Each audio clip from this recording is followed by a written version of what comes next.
बिस्मिल्लाहिर्रहमानिर्रहीम। अस्सलाम वालेकुम अज़ीज़ तलबा।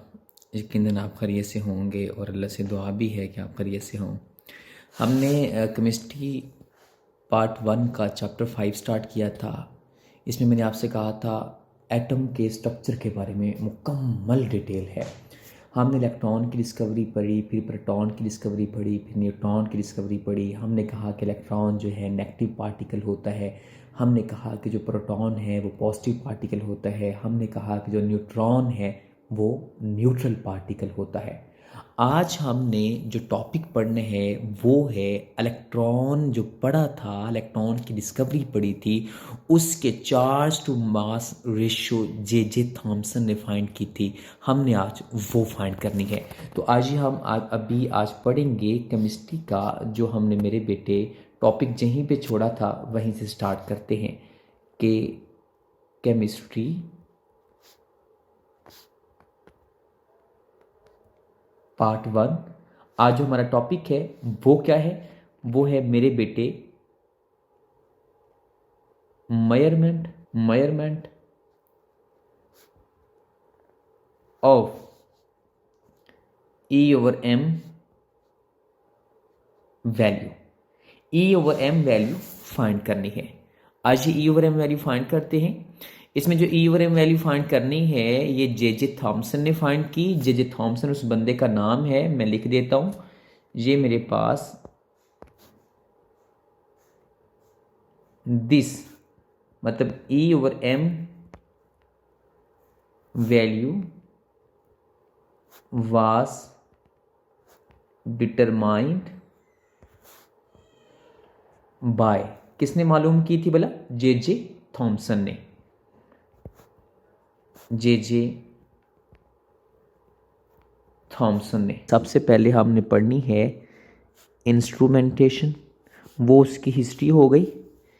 ये हिस्ट्री हो गई कि ये किसने मालूम की इसे? जे थॉमसन ने। ये हमने इसका मेन हिस्टोरी पढ़ ली।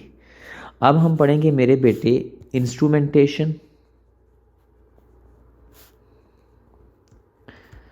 इंस्ट्रूमेंटेशन में आपने याद रखना है ग्लास की बनी हुई डिस्चार्ज ट्यूब है।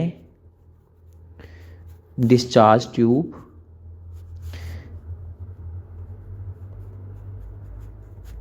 in which electrodes are fitted। Electrodes fitted हैं। इलेक्ट्रोड्स होती हैं एनोड एंड कैथोड। ये मेरे पास कैथोड है, ये मेरे पास ये जा रही है, ये वायर जाके यहाँ लग रही है, ये ऊपर से आके यहाँ लग रही है। ये दो नोड लगे हुए हैं, ये एनोड लगे हुए हैं। ये दो स्लिट बनाई हुई हैं, इसके अंदर से यहाँ से कैथोड रेज गुजर जाएंगी।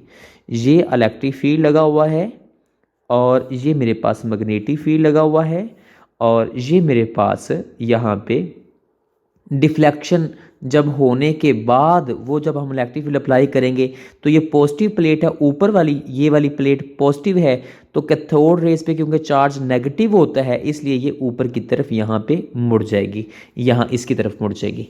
लिहाजा ये देखें हमारे पास सबसे पहले क्या क्या लगा हुआ है इसके अंदर। ये हमने पढ़ा इलेक्ट्रोड्स लगे हुए हैं डिस्चार्ज ट्यूब के अंदर। इसके अंदर electric field mean deflecting plates लगी हुई हैं मेरे बेटे। इसके अंदर मैग्नेटिक फील्ड लगा हुआ है। ये इसके साथ आप ब्रैकेट में ये भी लिख सकते हैं perpendicular each other. E and H are perpendicular, मतलब ये इलेक्ट्रिक फील्ड E और ये मैग्नेटिक फील्ड H ये दोनों प्रीपेंडिकुलर टू ईच अदर। ये एक दूसरे से प्रीपेंडिकुलर लगे हुए हैं। इसमें मेरे बेटे एक फ्लोरेसेंट कोटिंग की हुई है। ये फ्लोरेसेंट लिखा है बेटा, फ्लोरेसेंट। कोटिंग की हुई है। फ्लोरेसेंट कोटिंग का मतलब क्या है? ये आइए मैं ट्यूब बनाता हूँ अभी। ये कंस्ट्रक्शन हो गई है, साथ अभी हम पढ़ने लगे हैं प्रोसीजर। प्रोसीजर आपने अपनी बुक से ही याद करना है, पॉइंट से याद करना है। मैं सिर्फ समझा रहा हूँ प्रोसीजर करना कैसे है। ये मेरे बेटे एक मेरे पास ऐसे ट्यूब बनानी है, हल्का सा यहाँ से सुराख कर दें और ये हल्का सा यहाँ से सुराख कर दें। ये लें आप, वो मतलब रेज कर लीजिएगा। अब ये देखें, यहाँ से यूं करना है, यहाँ से यूं करके इसके अंदर यहाँ कोयल लगानी है। कोयल, यहाँ कोयल लगी है। डब्ल्यू टंगस्टन फिलामेंट है, वो जैसे पुराने दौर के बल्बों में होता था, एक धागा सा नुमा टंगस्टन फिलामेंट है। ये पीछे जाके इसे हम कनेक्ट किया हुआ है नेगेटिव से, नेगेटिव से कनेक्ट किया हुआ है। और जो पॉजिटिव है ना, वो मेरे बेटे यहाँ पे लगाना है। गौर से देखने आपने, ये मैं पॉजिटिव लगाने लगा हूँ, पॉजिटिव एनोड लगाने लगा हूँ। ये यूं जा रहा है, यूं यूं बिल्कुल। ये है पॉजिटिव, इसके दरमियान में स्लिट है, यहाँ से कैथोड रेस गुजरने के काबिल हैं। गौर करें, गौर। ये मतलब उस ट्यूब के, ये देखें, ये देखें, मेरी बात सुनें। अगर ये फर्ज करें मेरे पास ये ट्यूब है, ये ट्यूब है, इस ट्यूब के अंदर ये यहाँ पे साइड पे मुकम्मल, ये ट्यूब के यहाँ पे मुकम्मल इनर साइड पे यहाँ पे एनोड लगा हुआ है मुकम्मल। मतलब ऐसे ट्यूब है तो इस ट्यूब के अंदर यहाँ पे मुकम्मल क्या लगा हुआ है? एनोड लगा हुआ है साइड पे। ठीक है, इसके दरमियान में सुराख है, वो मतलब ये ट्यूब है बाहर, ये ट्यूब और ट्यूब के अंदर यहाँ पे यूं एनोड, यहाँ पे सुराख है। यहाँ से फिर क्या होगा? वो फौरी कैथोड रेज आसानी से गुजर जाएंगी। कैथोड रेज की स्पीड बहुत ज़्यादा होती है, हाईली एक्सेलरेटिंग होते हैं, इसलिए कैथोड रेज वहाँ से स्पीड से गुजर जाती हैं, उसके साथ टकराती नहीं है। लेकिन एनोड की तरफ क्योंकि पॉजिटिव चार्ज होता है, इसलिए कैथोड से निकलते हुए परपेंडिकुलर वो हमेशा एनोड की तरफ ही मूव करती हैं। अब वो हाई एक्सेलरेटिंग होंगी, पीछे से हमने ज़्यादा वोल्टेज दिए होंगे, 5000 प्लस 10,000 तक वोल्टेज देते हैं, फिर वो वहाँ से गुजर जाएंगी। जब वो गुजरेंगी तो अब हमने क्या करना है? इलेक्ट्रिक फील्ड अप्लाई करना है और मैग्नेटिक फील्ड अप्लाई करना है। जब इलेक्ट्रिक फील्ड अप्लाई करेंगे तो ऊपर वाली प्लेट पे चार्ज कौन सा होता है? पॉजिटिव प्लेट होगा। आइए मैं बताता हूं, देखें, ये मेरे पास, ये आपने ऐसे ट्यूब बनानी है, यूं यूं नीचे लाके यूं, और इसके जाके यहां पे यूं स्क्रीन बना देनी है। यहां पे फ्लोरेसेंट कोटिंग की हुई है, मतलब ये स्क्रीन है। आप देखें, हाँ, आप इसको मतलब सर्कुलर भी बना सकते हैं, कोई हर्ज नहीं है, आपकी मर्ज़ी है, ऐसे जैसा मर्ज़ी बना लें। मैंने आपको आसान सा तरीका बताया है, ऐसे भी बना सकते हैं आप। ये लें, ये ऐसे भी बन सकती है। ये कैथोड रेज यहाँ से निकलेंगी, यूं सीधा जाके टकराएंगी। लेकिन जब मैंने यहाँ पे, मेरे बेटे, जब मैंने यहाँ पे इलेक्ट्रिक फील्ड लगाया होगा, यूं, ये इलेक्ट्रिक फील्ड की पॉजिटिव प्लेट है और ये मेरे पास इलेक्ट्रिक फील्ड की नेगेटिव प्लेट है। लिहाजा this is the E stand for, ये डिफ्लेक्टिंग, मेरे बेटे, ये डिफ्लेक्टिंग प्लेट्स हैं, डिफ्लेक्ट करने के लिए। क्या मतलब कि जब ये इलेक्ट्रिक फील्ड की मौजूदगी में यूं कैथोड रेज आ रही थी, जब ये यहाँ से गुजरने लगी तो ये ऊपर पॉइंट 3 पे जाके टकराएंगी, या पॉइंट 2 का नाम दे लें, जो भी, ये पॉइंट 2 पे टकराएंगी। कब? क्योंकि ऊपर वाली जो प्लेट है उस पे चार्ज पॉजिटिव है, लिहाजा हमने ये उसकी तरफ जाके टकराएंगी।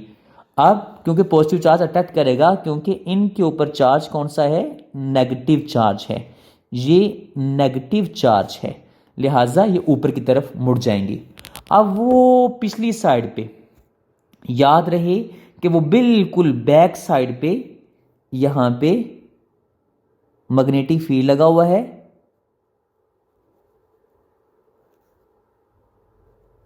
बैक साइड का मतलब ये नहीं है कि वो एक साइड पे लगा हुआ है, आपको दिखाया है इस तरह। अगर आप इस तरह नहीं देख सकते तो मैं आपको इससे आसान तरीका बताता हूँ। मैग्नेटिक फील्ड को बनाने का एक आसान तरीका भी है, ये ले मैं आपको इससे आसान तरीका सिखाता हूँ। यूं लिखें नॉर्थ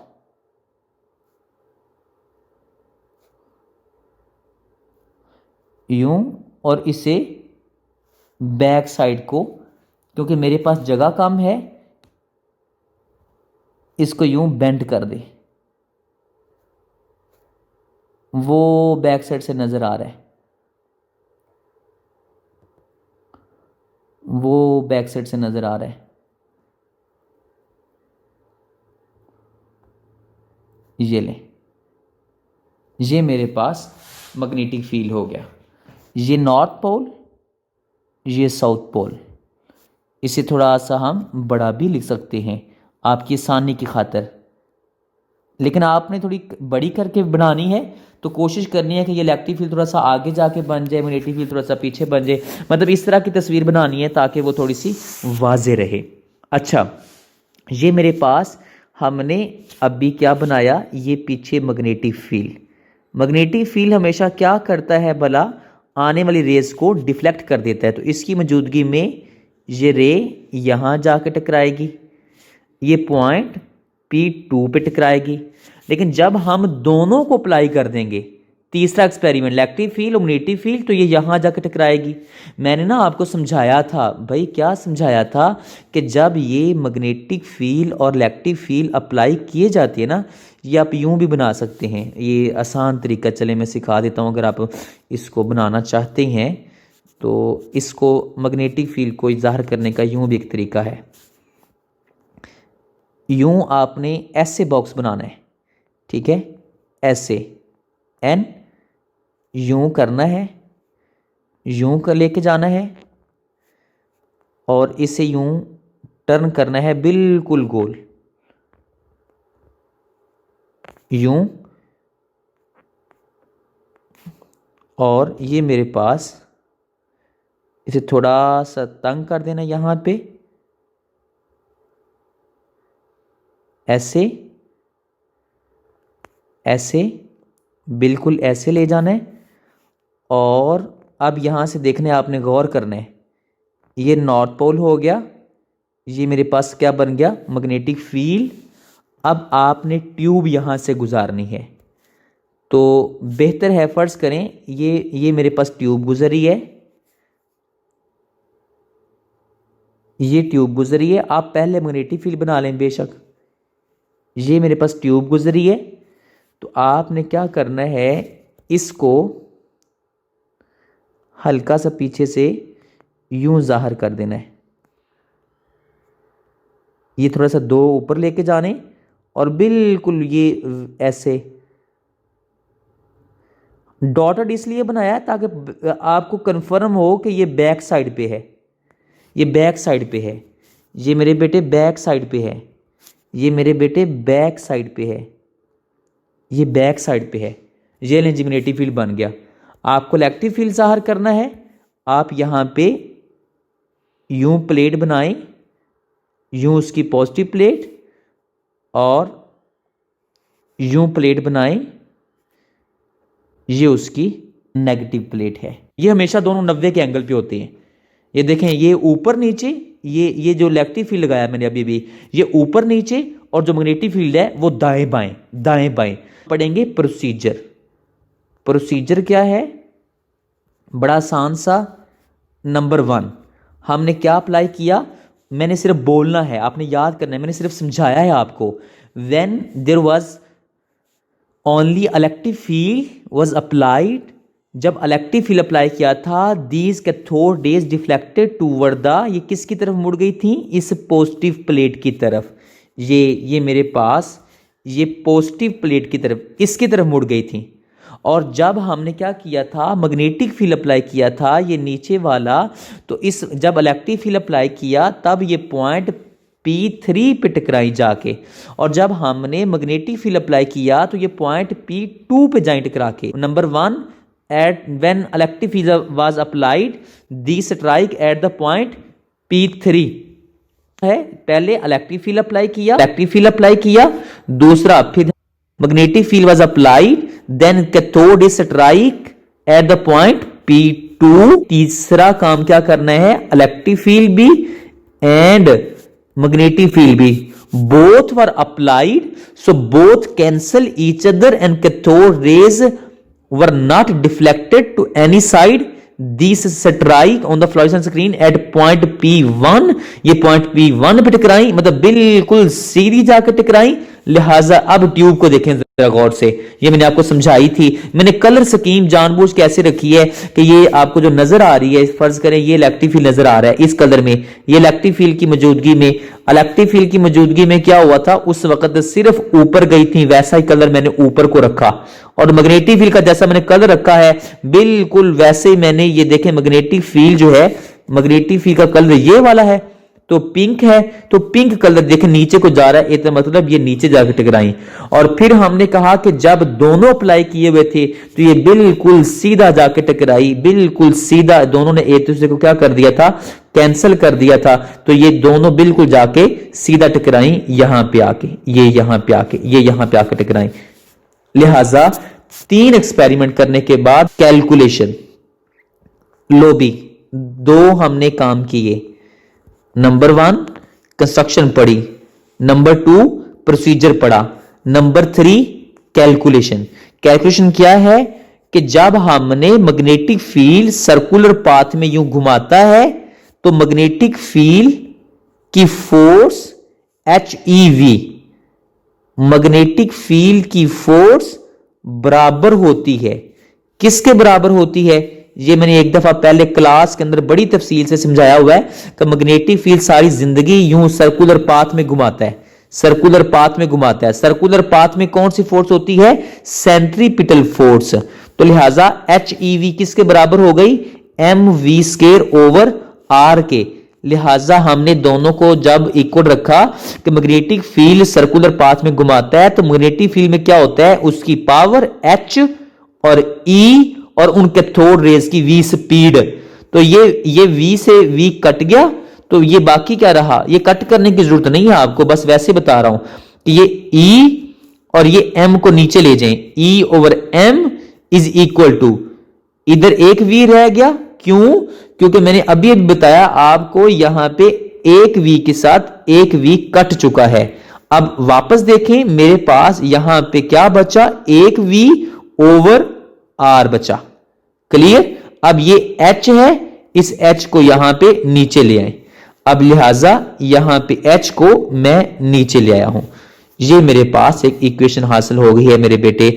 E ओवर M के लिए E ओवर M इस तरीके से हासिल किया जाता है, E ओवर M हासिल करने का ये तरीका है। हाँ, इस फार्मूला को जरा गौर से देखें, आपको याद है मैं आपको ये फार्मूला बता चुका हूं कि V बराबर किसके होता है, V इज इक्वल टू किसके होता है भला, E over H। Electric field magnetic field से दोनों से स्पीड फाइंड की जा सकती है, तो लिहाजा यहां पे इसकी वैल्यू पुट कर दें तो E ओवर M बराबर हो जाएगा किसके, ये मेरे बेटे हो जाएगा, ऊपर आया ये E, मतलब ये हमारे पास ये E over H, E over H, तो नीचे क्या है ये वाला RH, RH, H को नीचे ले आए तो E ओवर M का फार्मूला आ गया, क्या आया, E capital over R H square. आपको याद है ये फार्मूला मैंने पढ़ाया हुआ है, आपको मैंने उल्टा पढ़ाया था, एक लम्हे के लिए आपने मेरी तरफ गौर करना है। याद है चैप्टर 1 में मैंने समझाया था M over E is equal to किसके होता है, R H square over E के। मैंने आप लोगों से कहा था ये फार्मूला भी हो सकता है और ये फार्मूला भी हो सकता है, तो लिहाजा मैंने आपसे कहा था ये फार्मूला ये भी हो सकता है कि R स्क्वायर और यहाँ पे 2 था। मैंने आपसे बताया था कि ये दोनों तरीकों से फार्मूला निकल आता है, ये दोनों डिफरेंट फार्मूलाज हैं, एक एक्सीलरेटिंग फार्मूला है और एक हमारे पास सेंटीमीटर फोर्स की मदद से निकालते हैं और एक मैग्नेटिक फील्ड की मदद से निकालते हैं, किसी भी तरीके से निकाल सकते हैं। ये फार्मूला हमने पढ़ा हुआ था चैप्टर नंबर 1 में। अभी मैं आपको एक लम्हे के लिए बता देता हूँ, सिर्फ एक चीज बता देता हूँ, सिर्फ आपके नॉलेज के लिए, आपके नॉलेज लिए, ये चाहिए नहीं है। सिर्फ यहां तक टॉपिक हमारा खत्म हो गया, टॉपिक हमारा खत्म हो गया। इसकी सिर्फ एक छोटी सी चीज वैसे बता देता हूं, ये मैंने स्टार बना दिया है कि इससे हमारा काम नहीं है, कि इलेक्ट्रिक फील्ड को आप जब मैग्नेटिक फील्ड के बराबर किया था और वो रेज बिल्कुल सीधी गई थी, हमें उसका क्या फायदा हुआ था कि इलेक्ट्रिक फील्ड की ताकत और मैग्नेटिक फील्ड को जब हमने बराबर किया था, उस वक्त इलेक्ट्रिक फील्ड की फोर्स और मैग्नेटिक फील्ड की फोर्स, ये देखें यूं और वी स्पीड निकल आई कहां से, E ओवर H से। लिहाजा यहां से speed can be determined, velocity speed नहीं होता, वैसे स्पीड तो स्केलर क्वांटिटी है। आपको समझाने की खातिर बोलता हूं कि ये कैथोड रेज जा रही हैं, उनकी वेलोसिटी फाइंड करने के लिए हम क्या करते हैं, E ओवर H। ये वैसे ही आपके नॉलेज के लिए बताया मेरे बेटे, ये वाला जो टॉपिक है इतना को ना, ये इतना हिस्सा ये आपके नॉलेज के लिए वैसे ही बताया मैंने आपको। अच्छा, हमारा काम क्या था, हमने सबसे पहले क्या पढ़नी है, कंस्ट्रक्शन पढ़नी है कि उसमें क्या क्या लगा हुआ है, हमें इसके बारे में जे थॉमसन ने बताया था। उसके बाद हमने इंस्ट्रूमेंटेशन पढ़नी है कि ग्लास की ट्यूब है, ग्लास की ट्यूब के अंदर इलेक्ट्रोड लगे हुए हैं, उसके अंदर इलेक्ट्रिक फील्ड लगा हुआ है, मैग्नेटिक फील्ड लगा हुआ है। और इसी तरीके से हमने क्या बताया, उसका प्रोसीजर सारा आपने याद करना है कि सबसे पहले 3 प्रोसीजर काम किए। 3 प्रोसीजर में क्या काम किए कि जब हमने इलेक्ट्रिक फील्ड अप्लाई किया तो ये पॉइंट 2 पे टकराई, और जब हमने मैग्नेटिक फील्ड अप्लाई किया तो ये पॉइंट 2, ये पॉइंट 3 लिखना था मेरे बेटे, ऊपर वाला पॉइंट 3 है, इसे आप पॉइंट, बहरहाल आप कुछ भी नाम दे सकते हैं, नीचे वाले को 3 दे लें, चलें आप किसी को भी एक पॉइंट रख लें, वो इसमें कोई हर्ज नहीं है, आप किसी एक पॉइंट को पे 3 रख लें। ये सिर्फ आपको समझाने की खातिर निशानदेही की हुई है, सिर्फ इतना भी हम लिख सकते थे कि cathode is deflected toward the positive plate and when the magnetic field was applied तो cathode rays were deflected downward. लिहाजा उसके बाद क्या हुआ, when both were applied cathode is strike at the point P1, ये पॉइंट P1 पे टकराए। इस तरीके से हमने क्या किया, एक काम किया कि इलेक्ट्रिक फील्ड और मैग्नेटिक फील्ड को बराबर करके, ये सारा प्रोसीजर आपने खुद लिखना है जो मैंने सारा बोला है। तो हमने इसकी मदद से कैलकुलेशन की और कैलकुलेशन करके हमने क्या फाइंड की, E over M value find की, और E ओवर M वैल्यू क्या निकली, this was E over M value जो आपने याद रखनी है फ्रॉम दिस अबव एक्सपेरिमेंट। इससे कंक्लूजन क्या निकला, कंक्लूजन ये निकला मेरे बेटे के value of E over M determined by J Thomson. J Thomson ने जो फाइंड की was 1.75 इंटू 10 की power 11 coulomb per KG. Coulomb होता है कूलम, वैसे कॉलम पढ़ते हैं, पर केजी। क्या मतलब, इसका मतलब ये है कि 1 किलो इलेक्ट्रॉन होना तो उनके ऊपर इतना चार्ज होता है। मैथ्स बड़ा जरूरी है, मैथ्स बड़ा जरूरी है, सिर्फ चार्ज, ये हम आगे चैप्टर 5 में बहुत से कैलकुलेशन करने वाले हैं। मैथ्स प्रैक्टिकली बहुत जरूरी है, मतलब मैथ्स के हिसाब से ही चार्ज के ऊपर बड़ी, उसकी स्पीड के ऊपर फर्क आता है, स्पीड के ऊपर फर्क आता है, स्पीड के ऊपर फर्क आता है, स्पीड के ऊपर फर्क आता है। लिहाजा वेलोसिटी के दौरान मैथ्स का बड़ा गहरा ताल्लुक है, लिहाजा इसमें मैथ्स निकालना बहुत जरूरी था। आज ये अभी हमने आज का टॉपिक 2 करना है। टॉपिक 2 क्या है कि बिलाल साहब इसमें तो चले ठीक है, मैथ्स का बड़ा फायदा था, चार्ज अकेला भी तो पता होना चाहिए ना। तो आज हम पढ़ेंगे मिलीकेंस ऑयल ड्रॉप मेथड। वो तो बड़ा आसान था, एक ट्यूब ली, ट्यूब के अंदर 3 एक्सपेरिमेंट किए, उसके बाद कैलकुलेशन लिख दी, बस। ये बड़ा इंपॉर्टेंट लॉन्ग है, वो भी लॉन्ग है, वो भी लॉन्ग है, लेकिन ये 5 स्टार लॉन्ग है। Millikan oil drop method, this was used to find charge on electron. This experiment, मैं फिर लिखना शुरू हो गया हूं, मैंने सोचा था मैंने लिखवाना नहीं करना, आपने अपनी बुक से याद करना है। This experiment was performed by Millikan, Millikan, Millikan. अगर आपने पूरा नाम लिखना है तो मैं पूरा भी लिख देता हूं। रॉबर्ट मिलिकन था, रॉबर्ट मिलिकन। रॉबर्ट एंड्रयूज था, रॉबर्ट ए मिलिकेंस इन। मिलिकन लिखें, वो मिलिकन्स ऑयल ड्रॉप मेथड है इसलिए अक्सर एस लग जाता है इसके साथ। मिलिकन इन 1909 इसने फाइंड किया। सबसे पहले इंस्ट्रूमेंटेशन पढ़ेंगे जी। इंस्ट्रूमेंटेशन या कंस्ट्रक्शन। आज ये देखते हैं जी क्या क्या करना है इसके अंदर। सबसे पहले मैं आपको उसकी तस्वीर दिखाता हूं कि हमने कैसे चार्ज फाइंड करना है। आज ये तस्वीर देखते हैं। ये मेरे पास मेटेलिक चैम्बर है, ये वाला। ये मेरे पास मेटेलिक चैम्बर है मेटल का।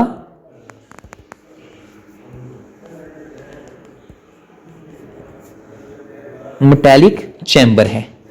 अच्छा, ये जो मेटेलिक चैम्बर है ये हमारे पास सबसे पहले आपने इसको लिखना है ऐसे ही बिल्कुल कि जी सबसे पहला काम metallic chamber. Number 2, 2 electrodes, 2 electrodes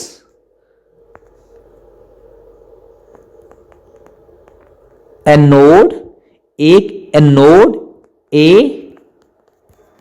and cathode A prime. ये जो हैं आर कनेक्टेड, ये दोनों कनेक्टेड हैं विद बैटरी,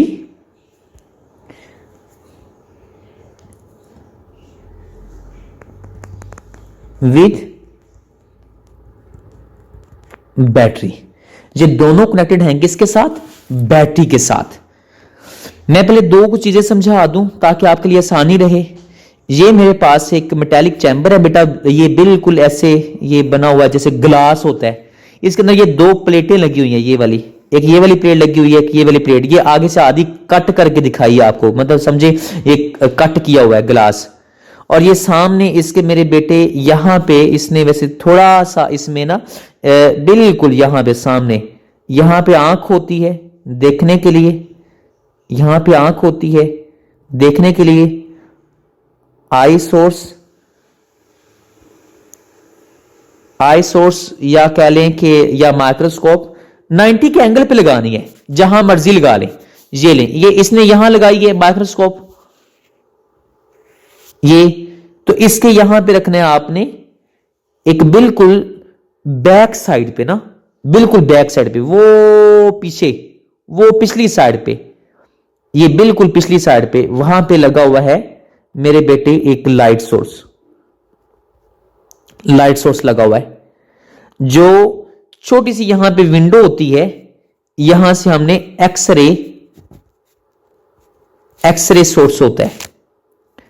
मैं आपके लिए आसान कर देता हूं थोड़ा सा। ये देखिए मेरे पास ये बड़ा आसान सा एक फिगर बनी है, ये देखें बड़ा सादा सा काम है। एक इसमें एटोमाइजर भी लगा हुआ है जिसमें ऑयल है, बिल्कुल जैसे वो शॉवर नहीं होता, मतलब जिसके अंदर पानी रखते हैं, ये बालों को लगाने के लिए हेयर शॉवर होता है, या ये जो दर्जियों ने रखा होता है, टेलर ने रखा होता है, या जो हमाम वालों ने, हेयर कटर्स ने रखा होता है, ये बिल्कुल वही है। एक साइड पे यहां पे विंडो होती है, वो विंडो से क्या करते हैं हम अंदर से एक्सरे भेजते हैं। ये दो इलेक्ट्रोड हैं, पॉजिटिव और नेगेटिव। इसके सामने यहां पे ये आंख है, मतलब देखने के लिए माइक्रोस्कोप लगी हुई है। वो बैक साइड पे 90 के एंगल पे, वो बिल्कुल बैक साइड पे क्या होता है, यहां पे लाइट सोर्स होता है। मैं उसकी वजह बताता हूं कि वो 90 के एंगल पे क्यों लगाया होता है, तवज्जो से सुने। ये देखें, मेरे पास एक गिलास है, यूं बिल्कुल गिलास।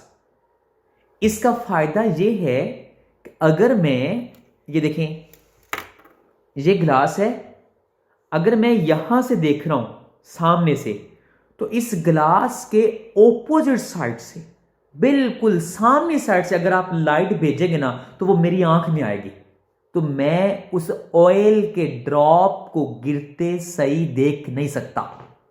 तवज्जो से सुन लें, ये बड़ा जरूरी एक्सपेरिमेंट है, इंतहाई इंपॉर्टेंट लॉन्ग क्वेश्चन है। ये देखें, ये ग्लास टाइप एक चैम्बर बना है मेटल का, इसके अंदर दो यहां पे यूं यूं और यूं नीचे प्लेट लगी हुई है। ये चैम्बर है और इस चैम्बर के अंदर क्या किया हुआ है, यहां पे यूं दो प्लेटें लगी हुई है। अच्छा, मैंने अभी फिर बता रहा हूं कि वो जो देखने के लिए लाइट है, वो लाइट इज यूज प्रिपेंडिकुलर, इधर से मैं सामने से देख रहा हूं तो इस साइड से, ये ग्लास के इस साइड से, बिल्कुल मतलब मेरी इस साइड से, दाईं साइड से, यहां से या बाईं साइड से उसको रोशनी भेजी जाती है रोशन करने के लिए, ताकि वो ऑयल का ड्रॉप जब गिर रहा होगा तो वो रोशन होगा, तो वो मुझे नजर आएगा। हां, मैं अपनी साइड से भी लाइट नहीं भेजूंगा। क्यों नहीं भेजूंगा? क्योंकि जब मैं अपनी साइड से लाइट भेजूंगा तो वो सामने जाएगी, तो वो जो सामने बैकग्राउंड है, वो जो सामने बैकग्राउंड है वो भी रोशन हो जाएगी, और जब वो रोशन होगी, वो सामने वाली बैकग्राउंड रोशन होगी, और मैं इधर से देख रहा हूं, ये फर्ज करें मैं यहां से देख रहा हूं, वो सामने वाली बैकग्राउंड क्या हो जाएगी, रोशन। तो इसका मतलब ये है कि वो भी रोशन और वो ऑयल ड्रॉप भी रोशन, तो वो मुझे फिर सही नजर नहीं आएगा। लेकिन जब मैं इधर बैठा हूं, यहां से देख रहा हूं, और इस साइड से 90 के एंगल पे जब मैं उसे व्यू करूंगा और वहां 90 के एंगल पे उसे रोशन करूंगा, ब्राइट करूंगा, illuminated, when this drop is illuminated perpendicular to the view, मैं फिर जुमला बोल रहा हूं, this dropping oil drop is illuminated perpendicular to the view, perpendicular to the view. क्यों? इधर से आप उसे इधर से भेजे रोशनी, ताकि बैकग्राउंड आपकी क्या रहेगी सामने, वो सामने बैकग्राउंड आपकी क्या रहेगी, डार्क, और यहां पे रोशनी, और ये बिल्कुल यहां से रोशनी जाएगी 90 के एंगल पे, मैं यहां से देखूंगा पीछे डार्क, वो यूं चमकेगा और वो मुझे बिल्कुल चमकता हुआ ब्राइट स्पेक नजर आएगा। लिहाजा मैं थोड़ा सा प्रोसीजर बताता हूं, आपने तवज्जो से सुनना है, ताकि फिर इसको लिखते हैं, मैं हल्का सा फिर समझा दूंगा, लिख के भी समझा दूंगा। चैम्बर है, ऊपर साइड पे एक ऑटोमाइजर लगा हुआ है शॉवर की तरह, उससे ना उसके अंदर ऑयल है, ऑयल में एक ना बहुत बड़ा यहां पे गलत कंसेप्ट होता है, अक्सर मैं सॉरी टू से टीचर्स पढ़ा भी जाते हैं, यूट्यूब पे भी कई इंडियन लेक्चर्स के अंदर भी गलत पढ़ाया हुआ है। मेरी तवज्जो से बात सुन लेनी है। यहां पे एक अक्सर जो बच्चे गलती करते हैं और लोग भी गलती करते हैं, वो गलती नहीं आपने करनी। मैं प्रोसीजर दोहरा रहा हूं। Number 1, a fine spray of oil drops is sprayed by the help of atomizer. Atomiser mean वो शॉवर, उसका नाम क्या है, एटोमाइजर, एटोमाइजर एटम से बना एटोमाइजर, इंतहाई बारीक स्प्रे होती है। जब मैं ऐसे उसे दबाऊंगा, ऑयल शॉवर से निकलेगा, वो ड्रॉप्स आना शुरू हो जाएंगे। नंबर 1, ऑयल ड्रॉप गिर रहा है, ऑयल ड्रॉप गिर रहे हैं, ऑयल ड्रॉप गिर रहा है। नंबर 1, ऑयल ड्रॉप गिर रहा है under the force of gravity. क्यों? एक चीज नीचे को गिर रही है, ये चीज है, ये नीचे को गिर रही है, ये किसकी वजह से गिरी है, under the force of gravity. मतलब V इज डायरेक्टली प्रोपोर्शनल किसके, mg mean mass and gravity, लिहाजा फ्रिक्शन होती है ऊपर की तरफ। अब देखें नंबर 2 क्या करना है, पहले क्या किया, स्प्रे। नंबर 1 क्या किया, स्प्रे। अब नंबर 2 क्या करना है, स्प्रे करके उस ऑयल के ड्रॉप को ऑब्जर्व करना है। One of the oil drop is observed which is illuminated perpendicular to the view, जिसको रोशन किया हुआ है। This is shown as bright speck, ये चमकता हुआ एक जुगनू की तरह हमें नजर आएगा, छोटा सा एक दाना नुमा कि ये गिर रहा है। अब वो कई जल्दी से गिरे हैं, जल्दी से गिरे हैं, जल्दी से गिरे हैं। हमने क्या करना है, एयर मौजूद है, हवा, ये गलती होती है अक्सर।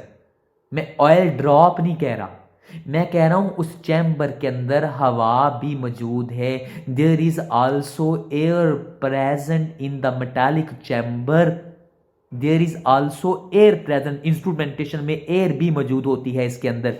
दैट एयर, वो जो उसके अंदर हवा है, is ionized by the help of x ray source. लो जी, तीसरा काम मैंने क्या समझाया कि वो जो हवा है उसके अंदर यूं एक्स रेज टकरा के उस एयर के अंदर से इलेक्ट्रॉन निकालने, एयर के अंदर से, not from the oil, not from the oil.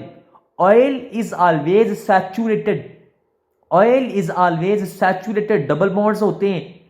ये क्या करेगा, जब यूं आप जैसे इलेक्ट्रॉन निकालेंगे हवा से, oil drop, oil drop ionize किसको किया, एयर को, हवा को, एक्सरे की मदद से हवा को आयोनाइज किया। अब वो जो इलेक्ट्रॉन निकला है हवा से, दैट इलेक्ट्रॉन रिमूव्ड फ्रॉम, किस में से रिमूव किया, from air, is captured by the oil drops, वो ऑयल ड्रॉप कैप्चर कर लेंगे एंड साइमल्टेनियसली उसी टाइम पे इलेक्ट्रिक फील्ड इज अप्लाइड, उसी दौरान इंस्टेंटली, फौरी क्या करते हैं, इलेक्ट्रिक फील्ड अप्लाई करते हैं। द अपर एनोड, वो दो प्लेटें लगी हैं, दो प्लेटें लगी हैं, एक एनोड और एक कैथोड। अब वो जो दो प्लेटें लगी हैं, अपर एनोड है वन होल, वो इसके अंदर एक होल है, वहां से वो जो ऑयल ड्रॉप गिर रहा है उसे हम ऑब्जर्व कर रहे हैं। अब क्या हुआ, जब उस ऑयल के ड्रॉप ने इलेक्ट्रॉन कैप्चर किया और हमने इलेक्ट्रिक फील्ड को अप्लाई किया, अपर प्लेट है the positive charge and this oil drop have the negative charge because it capture the electron and the electric field plate have the positive charge. this electron मतलब वो oil drop will start to move upward.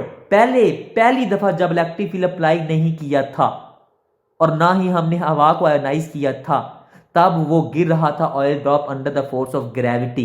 दूसरी दफा हमने क्या किया, हमने हवा को आयोनाइज किया, इलेक्ट्रॉन निकाला, वो इलेक्ट्रॉन ऑयल के ड्रॉप ने कैप्चर किया, किसी ने एक कैप्चर किया, किसी ने दो कैप्चर किए, किसी ने तीन कैप्चर किए, वो उनके बॉन्ड्स पे डिपेंड करता है, उनके भूखेपन पे डिपेंड करता है। लिहाजा वो जब ऑयल ड्रॉप हमने उसी दौरान जब इलेक्ट्रिक फील्ड अप्लाई किया तो उसने ऑयल ड्रॉप ने ऊपर जाना शुरू किया। अब हम उसको ऑब्जर्व कर रहे हैं और इलेक्ट्रिक फील्ड की स्पीड को चेंज कर रहे हैं। अब उसकी स्पीड आहिस्ता कर रहे हैं, ऑयल ड्रॉप स्लो हो रहा है, ऑयल ड्रॉप स्लो हो रहा है। अब फर्ज करें अगर आप इलेक्ट्रिक फील्ड की प्लेट को बहुत हैवी चार्ज देते हैं तो वो बहुत स्पीड से ऊपर जाएगा, और अगर आप थोड़ा चार्ज रखते हैं तो वो आहिस्ता हो जाएगा, आहिस्ता हो जाएगा, आहिस्ता। और अगर आप इतना एडजस्ट कर देते हैं कि वो बहुत स्लो हो जाएगा, बहुत स्लो हो जाएगा। अब इसका मतलब ऊपर की फोर्स कौन सी, इलेक्ट्रिक फील्ड और इसके अपने चार्ज की कशिश, वो जो ऊपर की कशिश है वो नीचे की ग्रेविटी के बराबर हो जाएगी। तो वो ऑयल ड्रॉप क्या करेगा, सस्पेंड हो जाएगा। जब वो सस्पेंड हो जाएगा तो क्या मतलब, फोर्स ऑफ ग्रेविटी नीचे की और ऊपर की जो इलेक्ट्रिक फील्ड की कशिश है वो बराबर हो गए। तो इस फार्मूला से हम उसका मास निकाल लेंगे, चार्ज निकाल लेंगे, उसकी स्पीड निकाल लेंगे। स्पीड हम माइक्रोस्कोपिकली भी फाइंड कर सकते हैं। ये सारा प्रोसीजर था। इसके बाद अभी मैं एक फार्मूला लिखता हूं, उस फार्मूला की मदद से हमने क्या करना है, इसका चार्ज मालूम कर लेना है। आज ये मैं इसको हल्का सा लिख के दिखाता हूं कि ये हमने कैसे करना है। लिहाजा हम कहाँ पे थे, इंस्ट्रूमेंटेशन थे कि उसके अंदर एक बैटरी लगी हुई है, एनोड एंड कैथोड लगे हुए हैं। मेरे बेटे उसके अंदर एक एटोमाइजर है, इसे आप एटोमाइजर लिखें कि उसके अंदर एक एटोमाइजर है, is also attached with metallic chamber ये मेटेलिक चैम्बर के साथ कनेक्टेड है। This is field, this is field with oil. इसे ऑयल से हमने क्या किया हुआ है, फिल किया हुआ है। अब हमने मेरे बेटे एक और लिखना है इंस्ट्रूमेंटेशन में, microscope is also attached with chamber, वो भी इसके माइक्रोस्कोप भी अटैच है।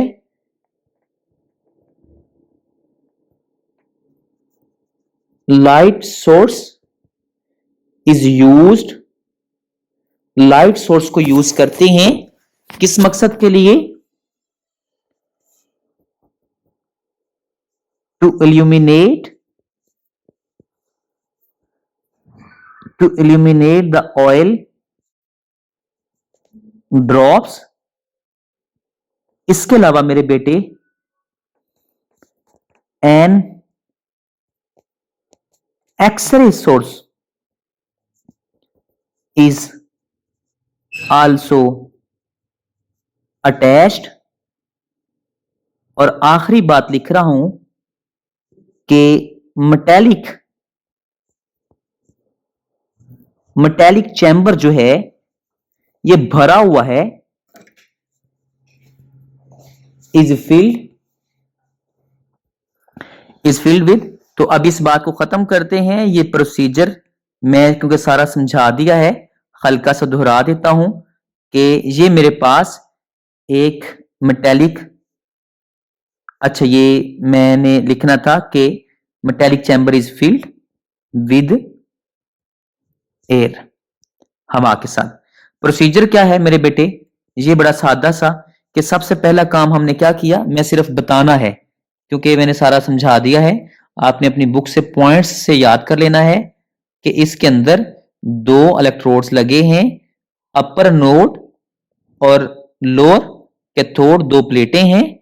यहां पे वो मेरे बेटे माइक्रोस्कोप है और ये मेरे पास यहां पे वो पीछे से लाइट है और यहां पे मेरे पास एक्सरे विंडो है और इसके अलावा एक्सरे विंडो है। और मेरे बेटे यहां पे एक बात का ख्याल रहे कि इसके अंदर यहां पे क्या लगा हुआ है, एटोमाइजर लगा हुआ है, एटोमाइजर लगा हुआ है। यूं आप एटोमाइजर बना सकते हैं, यूं एटोमाइजर लगा हुआ है। आप सबसे पहले काम हमने क्या करना है, यहां से ऑयल ड्रॉप की स्प्रे करनी है। One oil drop is under the observation, ये गिर रहे हैं। एक को हम क्या करें, ऑब्जर्व करें। यहां पे हवा भी मौजूद है, हवा भी मौजूद है। तो प्रोसीजर में सबसे पहला काम हमने क्या किया, मैं सिर्फ लिखूंगा स्प्रे किया। और नंबर 2 हमने क्या किया कि वो ऑब्जर्व किया, ऑब्जर्वेशन। एक ऑयल ड्रॉप जिसको एक ऑयल ड्रॉप की ऑब्जर्वेशन की, which is illuminated by light, illuminated perpendicularly, ये जरूर याद रखने, illuminated perpendicularly to the view, 90 के एंगल पे उसे हमने रोशन किया। उसके बाद हमने लिखना है कि V1 वेलोसिटी किसके, क्योंकि वो ग्रेविटी के अंदर नीचे को गिर रहा है। फिर उसके बाद हमने क्या लिखना है पॉइंट, कि वो जो हवा है is ionized by the help of, ये सारे जुमले आपने खुद लिखने हैं, by the help of x-rays. और फिर हमने क्या लिखना है कि वो जो इलेक्ट्रॉन्स हैं are captured by oil drops, उन ऑयल ड्रॉप्स ने क्या कर लिया, उनको कैप्चर कर लिया। और जब ऑयल ड्रॉप्स ने उनको कैप्चर कर लिया, at simultaneously at same time electric field भी अप्लाई कर दें। जब आप इलेक्ट्रिक फील्ड अप्लाई करेंगे तो उस दौरान क्या होगा, इज अप्लाइड देन उस वक्त क्या होगा भला, ऊपर वाली प्लेट पे चार्ज पॉजिटिव है तो ऑयल ड्रॉप पे चार्ज नेगेटिव है, तो ये ऊपर की तरफ मूव करना शुरू कर देगा। तो उस वक्त क्या होगा, वो जो ऑयल ड्रॉप है हैविंग नेगेटिव चार्ज, उस पे नेगेटिव चार्ज है, will start to move upward, वो अपवर्ड मूव करना शुरू कर देगा। जब वो अपवर्ड मूव करना शुरू करेगा उस दौरान क्या होगा भला, उस दौरान मेरे बेटे उसकी वेलोसिटी किसके डायरेक्टली प्रोपोर्शनल होगी भला, उस इलेक्ट्रॉन पे चार्ज, मतलब ऑयल ड्रॉप पे और उस प्लेट पे चार्ज, इसके डायरेक्ट प्रोपोर्शनल। लो जी ये इक्वेशन है, लेकिन माइनस बिलाल साहब उस दौरान जो नीचे को जोर लग रहा है ग्रेविटी का वो तो है ना, इससे इसको माइनस कर दें। मतलब इक्वेशन ये है इतनी, लेकिन उस दौरान क्योंकि ग्रेविटी भी अफेक्ट कर रही है नीचे को, मतलब ऑयल ड्रॉप को ये प्लेट खींच रही है ऊपर को, क्योंकि इस पे नेगेटिव चार्ज ई और इस पे प्लेट पे चार्ज कैपिटल ई, लेकिन नीचे को एक वजन लग रहा है कौन सा, mg का। इस दौरान ये दोनों बराबर हो जाएंगे। ये इक्वेशन नंबर 2। और मेरे बेटे एंड पे हम क्या लिखेंगे, कैलकुलेशन, और कैलकुलेशन फार्मूला आएगा।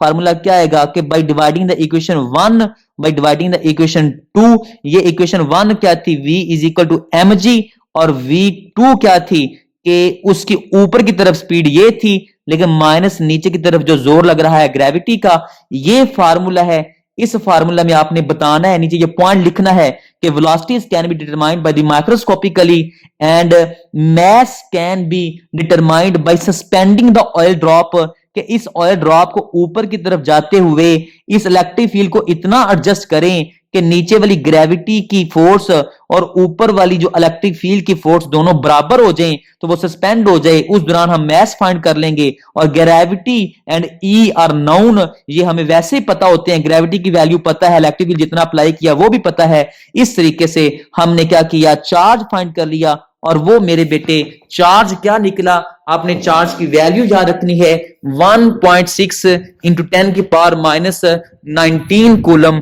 पर केजी, जो उसने वैल्यू फाइंड की थी, जो उसने वैल्यू निकाली थी। ये वो वैल्यू जो उसने उस वक्त निकाली, किसी पे वैल्यू 1 आई, किसी पे वैल्यू 2 आई। क्यों? क्योंकि मेरे बेटे जिस ऑयल ड्रॉप ने, तो वो अगर एक ड्रॉप था तो उस पे फर्ज करें उसने एक इलेक्ट्रॉन कैप्चर किया हुआ था, तो उस पे चार्ज अगर या तो फिर उसका 2 इलेक्ट्रॉन कैप्चर किए हुए थे तो उस पे डबल चार्ज, 3 किए हुए थे तो ट्रिपल चार्ज।